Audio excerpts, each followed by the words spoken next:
السلام علیکم، لا حاصل سفر میں خوش آمدید۔ آئیے چلتے ہیں آج کی اس ویڈیو کی طرف جس کا نام ہے اقرار محبت۔ امید کرتی ہوں آپ کو یہ ویڈیو پسند آئے گی۔ اگر پسند آئے تو میرے چینل کو ضرور سبسکرائب کیجیے گا، شکریہ۔ مجھے ان کہانیوں پر کبھی بھی یقین نہیں آیا تھا جن میں ہیروئنس کی بے وفائی سے دل برداشتہ ہو کر ہیرو حضرات فوراً لیجن میں بھرتی ہو کر وطن سے بہت دور صحرائی سرحد پر چلے جاتے ہیں۔ لیکن جب بروس نے میرے ساتھ بے وفائی کی اور گلی سے جا ملا تو میں نے بھی وہی کیا جو کہانیوں کے ہیرو کرتے تھے، یعنی اپنا تبادلہ کمپنی مڈل کراس برانچ میں کرا لیا اور فوراً لیجن میں بھرتی ہو کر بہت دور چلی گئی۔ جب میں بروس کی محبت میں مبتلا ہوئی تھی تو سب نے مجھے منع کیا تھا کہ میں اتنے وجیہہ اور شکیل کو خانہ دل کا مقیم نہ بناؤں جو ہر آئیڈیل پرست لڑکی کے تصور پر پورا اترتا ہو، مگر میں نے کسی کی بات نہیں مانی تھی کیونکہ مجھے بروس بہت پرخلوص لگتا تھا۔ دوسری میری انا کو اس وقت بہت تسکین ملتی تھی جب لوگ مجھے اس کے ساتھ دیکھ کر آپس میں سرگوشیاں کرتے تھے کہ اس لڑکی نے اتنے سمارٹ اور خوبصورت آدمی کو اپنی زلف کا اسیر کیسے بنا لیا ہے۔ جب گلی نے اپنے بے پناہ حسن اور مزور شباب کے ساتھ سامنے آئی تو بروس نے مجھے الوداع کہنے میں ذرا بھی جھجک محسوس نہیں کی۔ حسن اتفاق سے انہی دنوں مڈل کراس برانچ میں ایک اسامی خالی ہوئی تو میں نے فوراً تبادلے کی درخواست دے دی کہ لوگوں کی ہمدردیاں میرے لیے نشتر بنتی جا رہی تھی۔ مڈل کراس ایک الگ تھلگ سا قدیم شہر ہے جس پر تیز وقت کے ساتھ ہونے والی تبدیلیوں نے کوئی اثر نہیں ڈالا۔ وہاں آج بھی مویشیوں کی ہفتہ وار منڈیاں اور میلے لگتے ہیں۔ وہاں کے باشندے آج بھی اپنی پرانی روایتوں کا دامن تھامے ہوئے ہیں اور انہیں اس بات پر کوئی غرض نہیں کہ زمانہ کتنا آگے نکل گیا ہے۔ انہوں نے مجھ اجنبی کا بھی کھلے دل سے خیر مقدم کیا اور میں چند ہفتوں میں ہی مقامی سرگرمیوں میں اتنی دلچسپی لینے لگی کہ اپنے بیشتر دکھ اور محرومیوں بھول ہی گئی۔ میں فون کی گھنٹی پر اس کی طرف لپکنا بھی بھول گئی کہ ہو سکتا ہے یہ بروس کا فون ہو۔ تاہم بروس نے میرے دل پر بے وفائی کا جو تماشا لگایا تھا اس کے نتیجے میں میں نے اپنے اور مردوں کے درمیان ایک فاصلہ رکھنا شروع کر دیا۔ یہ ضروری نہیں کہ ہر مرد بروس کی طرح بے وفا ہی ہو، لیکن میں اپنی جگہ بے حد محتاط ہوتی تھی۔ مڈل کلاس میں رہائشی سہولتوں کا فقدان تھا۔ مجھے جو گھر ملا تھا وہ شہر سے کافی دور ایک گلی کے اندر واقع تھا۔ اس کا نام بریڈ کاٹیج تھا۔ وہ ایک قدیم مکانوں جیسا تھا جو پکچر کارڈز میں دکھائی دیتے ہیں، بڑے بڑے شیتروں اور چھوٹی چھوٹی کھڑکیوں والے۔ اس کے پیچھے ایک چھوٹا سا استبل بنا ہوا تھا۔ غالباً پہلا کرایہ دار اپنا گھوڑا وہاں رکھتا تھا۔ خوابگاہ کا فرش بھی قدرے ڈہلوان تھا، چنانچہ مجھے پلنگ کے پائیوں کے نیچے چھوٹے چھوٹے پتھر رکھنا پڑتے تھے۔ پھر یہ مکان دفتر سے میلوں دور تھا اور بس سروس بھی نہیں تھی۔ اچھے موسم میں تو میرے لیے سائیکل پر جانا مشکل نہیں تھا، لیکن جب کبھی بارش ہوتی تو مجھے دوپہر تک گیلا لباس پہنے رہنا پڑتا تھا۔ میرے پڑوس میں گراہم رہتا تھا جو ایک فارم کا مالک تھا۔ پہلے دن جو ہی میں گھر پہنچی وہ فوراً آ گیا اور بولا، میں تمہارا پڑوسی ہوں اور شہر میں دودھ اور انڈے سپلائی کرتا ہوں، لہٰذا ان چیزوں کی طرف سے بے فکر ہو جاؤ، میں ہر صبح خود پہنچا دیا کروں گا۔ پھر اس نے مجھے پسندیدگی کی نظروں سے دیکھا اور کہا، اگر میں تمہارے کسی کام آ سکوں تو مجھے بڑی خوشی ہوگی۔ میں اس کی اس پیشکش کا مطلب سمجھ گئی۔ وہ نہیں جانتا تھا کہ اب مجھے مردوں سے کوئی دلچسپی نہیں رہی۔ میں نے اس کی پیشکش کے جواب میں صرف ایک لفظ شکریہ کہا تاکہ وہ میرا مطلب سمجھ جائے، اور وہ سمجھ گیا کیونکہ وہ اس کے بعد ہر صبح آ کر اپنا بل لے جاتا تھا۔ تاہم میں ہر صبح 8 بجے اس کے بھاری بوٹ کی چاپ اور پک اپ کی آواز سے اٹھ جاتی تھی، اور اس سے مجھے احساس ہوتا تھا کہ ساری رات خیر و عافیت سے گزر گئی ہے۔ شروع کے کئی ہفتے میں نے اپنی آزادی برقرار رکھی۔ پھر موسم برسات شروع ہوا۔ تو طوفان بادوبارہ کا منظر دیدنی نادیدنی دکھائی دینے لگا، مگر جب وہ وادی سے شہر کی طرف آیا تو اس کی تیز دہشت خیز بن گئی۔ یوں لگتا تھا کہ سارے بادل اور ساری بجلیاں میرے گھر کی چھت پر گرج کڑک رہی ہیں۔ ایسا لگتا تھا کہ کاٹیج بجلی گرنے سے ایک دھماکے کے ساتھ بسم ہو جائے گا۔ طوفان جس تیزی سے آیا تھا اسی تیزی سے گزر گیا تو میری جان میں جان آئی اور میں کچن میں پہنچی تاہم ایک کپ چائے بنا کر پیوں۔ میں نے الیکٹرک کیٹلی میں پانی ڈال کر سوئچ آن کیا۔ 15 منٹ بعد جب دوبارہ کیٹلی کا ڈھکن اٹھا کر دیکھا تو پتہ چلا وہ تو یخ سرد ہے۔ شاید طوفان کے باعث بجلی فیل ہو گئی تھی۔ میں نے مختلف چیزوں کا جائزہ لینا شروع کر دیا تاکہ کسی ایک کو توڑ کر میں لکڑیاں جلا کر کچھ کھانے پینے کا انتظام کر سکوں۔ ابھی میں کوئی فیصلہ نہیں کر پا رہی تھی کہ دروازے پر دستک ہوئی۔ میں نے جا کر دروازہ کھولا، سامنے گراہم کھڑا مسکرا رہا تھا۔ یہ بڑا زبردست طوفان بادوبالہ تھا، غالباً اس کی وجہ سے بجلی فیل ہو گئی ہے۔ ہم تو خیر طوفان اور اس کے اثرات کے عادی ہیں، لیکن تم یہاں پر نہیں ہو، اس لیے میں نے سوچا کہ ممکن ہے کہ تم نے طوفانی موسم سے نپٹنے کے لیے کوئی بھی انتظام نہیں کیا ہوگا۔ میں تمہارے لیے اسٹیوڈ اور لیمپ لایا ہوں، اگر تمہیں ضرورت ہو تو یہ دونوں چیزیں رکھ لو۔ اپنے اس فیصلے کے باوجود کہ میں کسی بھی مرد کو اپنے گھر کی دہلیز کے اندر عبور نہیں ہونے دوں گی، میں نے گراہم کو یوں خوش آمدید کہا جیسے وہ میرے لیے چراغ الادین لایا ہو۔ اسٹیوڈ چلانا بظاہر مشکل نہیں تھا، لیکن گراہم نے کہا کہ وہ اس وقت تک وہیں کھڑا رہے گا جب تک میں اسے جلا کر کچھ تیار نہ کر لوں۔ اگر اسٹیوڈ کارآمد ثابت ہوا تو ٹھیک ہے، نہیں تو وہ دوسرے کا انتظام کر دے گا۔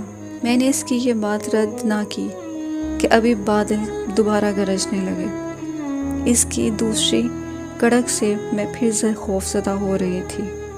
چنانچہ میں نے اسٹیوڈ چلا کر چائے بنائی اور ایک کپ گراہم کو بھی دیا۔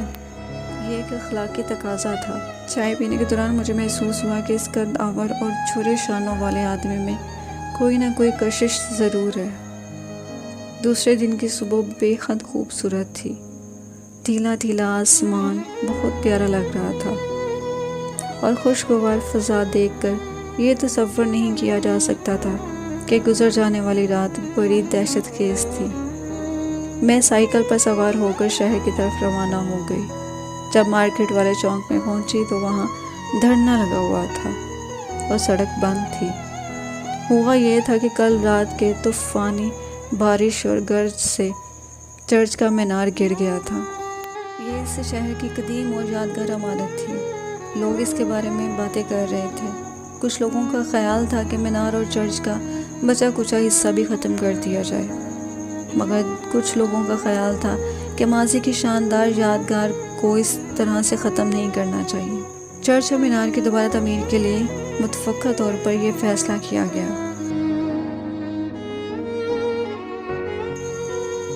کہ لاٹری کے ٹکٹ فروخت کر کے رقم جمع کی جائے گی۔ لاٹری کے انعامات کے لیے مقامی گراج کی طرف سے ایک گاڑی دی گئی، کسی نے کھاد کے ٹرک بھی دیے، کسی نے کشتی، 2 افراد کے لیے سیر و تفریح کے لیے ٹکٹ بھی آ گئے، اور چھوٹے موٹے انعامات کا تو کوئی ٹھکانہ ہی نہیں تھا۔ ایسا لگ رہا تھا کہ لاٹری کا ٹکٹ خریدنے والے ہر آدمی کو کچھ نہ کچھ انعام ضرور ملے گا۔ مقامی لوگوں نے بھی دل کھول کر ٹکٹ خریدے اور کچھ فلاحی اداروں نے دوسرے شہروں میں بھی جا کر ٹکٹس فروخت کیے۔ اس طرح مینار اور چرچ کے بجلی سے ختم ہونے والے حصے کی تعمیر کے لیے کافی رقم جمع ہو گئی تھی۔ لاٹری کی ٹکٹوں کی فروخت والے ایام میں گراہم جب بھی صبح کو اپنا بل لینے آتا یہ ضرور کہتا، میں نے بھی لاٹری کے بہت سے ٹکٹ خریدے ہیں۔ مجھے کسی انعام کی توقع تو نہیں ہے، لیکن اگر میرے نام کھاد کے 2 ٹرک نکل آئے تو مزہ ہی آ جائے۔ میں ہنستے ہوئے بتاتی، میں نے بھی کسی انعام کے لالچ میں ٹکٹ نہیں خریدے، لیکن اگر مجھے انعام میں کار مل جائے تو ہر صبح بڑے آرام سے دفتر پہنچ جایا کروں گی۔ جس روز لاٹری کا نتیجہ نکلتا تھا میں گھر پر ہی رہتی تھی۔ میرا خیال تھا کہ یہ مقامی لوگوں کا معاملہ ہے، اس اجتماع میں انہیں ہی شریک ہونا چاہیے۔ لاٹری کے نتیجے کا عمل مجھے گراہم کے ذریعے ہوا۔ جب دوسری صبح اس نے انڈے اور دودھ دینے کے لیے باورچی خانے کی کھڑکی بجائی، میں ڈریسنگ گاؤن کی ڈھوری کمر کے گرد کستی ہوئی کچن میں آ گئی اور کھڑکی کھولی تو وہ مسرت سے لبریز لہجے میں بولا، ہم نے لاٹری جیت لی ہے، بلکہ لوٹ لی ہے۔ تمہیں ایک جوان گائے انعام کے طور پر ملی ہے اور مجھے کار۔ مجھے اپنے انعام سے کوئی خوشی نہیں ہوئی۔ آخر میں ایک گائے کا کیا کرتی؟ آفس والوں نے بھی مبارکباد دی اور پوچھا، کیا تم یہ کام چھوڑ کر مویشی پالنے لگی ہو؟ میں نے سوچا کہ میں انعام میں ملنے والی گائے واپس کر دوں گی، مگر اسی شام جب وہ کسان جس نے اس گائے کی پیشکش کی تھی گائے میرے پاس لے کر آیا تو میں اسے دیکھ کر حیران رہ گئی۔ اس کا نام پولی تھا۔ وہ بہت ہی خوبصورت چتکبری گائے تھی۔ اس کی بڑی بڑی آنکھیں مجھے بہت ہی بھلی لگی اور میں پہلی نظر میں اسے پیار کرنے لگی۔ کسان نے استبل کا بغور جائزہ لیا اور پھر وہاں پر پولی کو باندھ کر مجھے اس کے دیکھ بھال اور چارے کے بارے میں ساری ہدایات دینے لگا، اور اس نے کہا، گراہم تو تمہارے پڑوس میں ہی رہتا ہے، وہ اس کی دیکھ بھال تمہارے ساتھ کر لیا کرے گا۔ اگلے چند روز میں نے پولی پر بہت توجہ دی۔ ایسا لگتا تھا کہ وہ بھی میرے جذبات سمجھتی ہے۔ جب میں اسے گھاس ڈالتی تو وہ ہلکے ہلکے سے ڈکراڑتی، جیسے میرا شکریہ ادا کر رہی ہو۔ گراہم اپنے بہت سارے مویشیوں کی دیکھ بھال کرنے کے بعد شام کے وقت آ کر بھاڑے کے گیٹ پر مجھ سے پولی کے بارے میں باتیں کرتا اور اس کے دیکھ بھال کے بارے میں مجھے بتاتا۔ اب مجھے پتہ چلا کہ کسان بھاڑوں کے گیٹ پر جھکے باتیں کیوں کرتے ہیں۔ دراصل مویشیوں کے بارے میں بات چیت ہی ان کی دوستی کا وسیلہ ہوتی ہے۔ دوسرے ہی ہفتے پولی کی دیکھ بھال کے باعث میں دیر سے کھانا کھا رہی تھی کہ فون کی گھنٹی بجی۔ میں نے ریسیور اٹھایا۔ دوسری طرف سے بروس بول رہا تھا، ہیلو، تم سے بات کیے عرصہ ہی گزر گیا ہے سارا۔ حیرت ہے کہ مجھے اس کی آواز سن کر خوشی ہوئی نہ دکھ۔ میں نے کہا، پولی کی وجہ سے اب کھانا کھانے بیٹھی ہوں۔ پولی؟ وہ کون ہے؟ پولی میری گائے ہے، میں نے اسے باڑے میں رکھا ہوا ہے۔ گائے، بھاڑا، تمہارا کیا ارادہ ہے سارا؟ بروس نے حیرت سے کہا۔ خیر چھوڑو، بات یہ ہے کہ میں نے گلی سے تعلقات ختم کر دیے ہیں۔ وہ میری غلطی تھی اور غلط انتخاب بھی تھی۔ میں تم سے ملنا چاہتا ہوں۔ کیا تمہارا مجھ سے ملنا ضروری ہے؟ مجھ پر طنز مت کرو سارا۔ میں تمہیں اس وقت تفصیل نہیں بتا سکتا کہ میں ایک پبلک فون بوتھ سے بات کر رہا ہوں اور فون کے انتظار میں کھڑے آدمی کے تیور ٹھیک نہیں لگ رہے۔ میں تمہارے پاس آ رہا ہوں۔ کل لنچ تمہارے ساتھ ہی کروں گا اور ویکینڈ کی سپہر تک تمہارے ساتھ ہی رکوں گا۔ یہ کہہ کر اس نے فون بند کر دیا۔ میں سوچ میں پڑ گئی کہ اب مجھے کیا کرنا چاہیے۔ وہ ویکینڈ کی چھٹی میرے ساتھ گزارنا چاہتا تھا۔ چند ہفتے قبل یہی بات میرے لیے بڑی مسرور کن تھی، مگر اب نہیں ہے۔ اب تو مجھے اس سے بھولے ہوئے بھی کافی عرصہ گزر گیا ہے۔ اس کی آمد مجھے خواہ مخواہ ڈسٹرب ہی کرتی۔ میں اسے فون کر کے روکنا چاہتی تھی، مگر پھر میں نے ایسا نہیں کیا اور نہ ایسا کرنا مناسب سمجھا اور سوچا کہ وہ آ جائے تو اچھا ہے۔ پھر میں نے کھانے کی میز تیار کی۔ رات کو میں نے گراہم کے نام ایک لیٹر لکھا کہ ویکینڈ کی چھٹی کے لیے زیادہ دودھ رکھ لے۔ صبح کو گراہم نے دروازہ کھٹکھٹایا اور پوچھا، کیا تمہارے ہاں مہمان آ رہے ہیں؟ اگر کریم درکار ہے تو بتا دو۔ نہیں شکریہ گراہم، میرا دوست بروس لندن سے ویکینڈ منانے آ رہا ہے۔ یہ کہہ کر میں نے دروازہ بند کر دیا اور کچن میں چلی گئی۔ بروس لنچ کے وقت پہنچ گیا۔ وہ شرٹ اور پینٹ میں جچ رہا تھا۔ ابھی میں بروس سے کھل کر بات بھی نہیں کر پائی تھی کہ پولی ڈکرانے لگی۔ یہ اس کے چارے اور دانے کا وقت نہیں تھا۔ میں اس کی پیٹھ پر ہاتھ پھیر کر دوبارہ اندر آئی تو وہ پھر سے ڈکرانے لگی۔ مجھے اس کے ناوقت اور بری طرح ڈکرانے سے خیال آیا کہ کہیں وہ بروس سے جیلس تو نہیں ہو رہی۔ پھر میں نے اپنا یہ خیال احمقانہ تصور کرتے ہوئے رد کر دیا۔ جب میں کمرے میں داخل ہوئی تو بروس ادھر ادھر ٹہل رہا تھا۔ اس نے پوچھا، تمہاری گائے ڈکرا ڈکرا کر کان کے پردے کیوں پھاڑ رہی ہے؟ کیا تم اسے خاموش نہیں کروا سکتی؟ اس سے پہلے تو کبھی ایسا نہیں کیا اس نے۔ اس کے ساتھ ضرور کوئی مسئلہ ہے۔ اگر اس نے ڈکرانا بند نہ کیا تو مجھے گراہم کے پاس جا کر پوچھنا پڑے گا۔ یہ گراہم کون ہے؟ بروس نے پوچھا۔ میرا ہمسایہ ہے، بہت اچھا آدمی ہے، ہمیشہ میری مدد کرتا ہے۔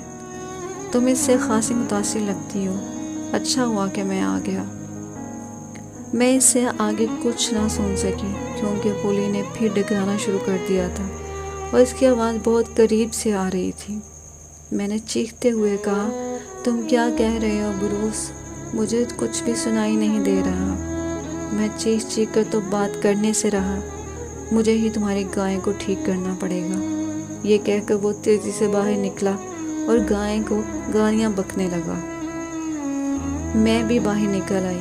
میں نے دیکھا کہ بروس گائے کو صرف گالیاں ہی نہیں بک رہا تھا بلکہ اسے پتھر بھی مار رہا تھا، اور وہ بیچاری باڑے میں ادھر سے ادھر دوڑ رہی تھی اور پھر ڈکرائے جا رہی تھی۔ ایسے مت کرو ظالم، میں چلائی۔ تمہیں اس کے ساتھ یہ سلوک نہیں کرنا چاہیے۔ میں گراہم کو بلاتی ہوں۔ گراہم؟ جب میں یہاں آیا ہوں تب سے تمہاری زبان پر اسی کا نام ہے۔ میں شہر جا رہا ہوں۔ یہ کہہ کر وہ تیزی سے باہر نکلا۔ چند لمحوں بعد مجھے کار کا دروازہ بند ہونے اور پھر کار سٹارٹ ہونے کی آواز سنائی دی۔ جب میں گھر سے باہر آئی تو گراہم کی گائیں کار کے آگے آگے بھاگ رہی تھی اور اس کے رکھوالے ان کو روکنے کی کوشش کر رہے تھے۔ اتنے میں گراہم بھی بروس کی کار کے پاس پہنچ گیا اور دونوں کے درمیان تلخ کلامی ہونے لگی جو کہ گالم گلوچ میں بدل گئی۔ میں جلدی سے پلٹی اور باڑے میں آ گئی جہاں پولی ابھی تک ڈکرائے جا رہی تھی۔ تھوڑی دیر بعد گراہم وہاں آ گیا اور غصے سے بولا، میں نے تم سے کتنی بار کہا ہے کہ اپنی اس گائے کی دیکھ بھال ٹھیک سے کیا کرو۔ تمہاری اس گائے کی وجہ سے میری گائیاں بھی جوش میں آ گئی تھی۔ اگر میں بر وقت نہ پہنچتا تو تمہارا پاگل بوائے فرینڈ انہیں مار ہی ڈالتا۔ وہ میرا بوائے فرینڈ نہیں ہے۔ اور پلیز پولی کو دیکھو، وہ بری طرح سے ڈکرا رہی ہے۔ کیا ہو گیا ہے اسے؟ کیا تم واقعی نہیں جانتی کہ اسے کیا ہو گیا ہے؟ گراہم نے حیرت سے کہا، یہ بھی اس طلب کی وجہ سے بے تاب بے چین ہے جس میں میں مبتلا ہوں۔ تم کس طلب میں مبتلا ہو؟ میں نے پوچھا۔ ساتھی کی، اس نے مسکراتے ہوئے کہا، اور وہ ساتھی تم ہو۔ میں بھی مسکرا دی۔ میری وہ مسکراہٹ اس جواب کا اقرار تھی کہ میں بھی اس کی جیون ساتھی بننا چاہتی ہوں۔ میری اور گراہم کی شادی کو 1 ماہ ہونے والا ہے، جو اسی ٹوٹے ہوئے مینار والے چرچ میں ہوئی تھی جس کی تعمیر کے لیے ہم نے لاٹری کے ٹکٹ خریدے تھے۔ گراہم نے وہ کار مجھے دے دی اور میں نے گائے گراہم کو۔ وہ مجھ سے کہتا ہے کہ مجھے تو لاٹری میں کار نہیں تم ملی ہو، اور میں بھی اسے کہتی ہوں کہ مجھے انعام میں گائے نہ ملتی تو تم میرے شوہر کیسے بن سکتے تھے؟ تب وہ مثبت میں سر ہلا کر اعتراف کرتا ہے کہ ہاں، جب تک گائے نہیں آئی تھی تم مجھے لفٹ ہی نہیں کرواتی تھی۔ میں گائے کا شکر گزار ہوں کہ جس نے تمہیں میری بیوی بنا دیا۔ میری یہ سٹوری سننے کا بہت بہت شکریہ۔ اپنا بہت سارا خیال رکھیے گا۔ اللہ حافظ۔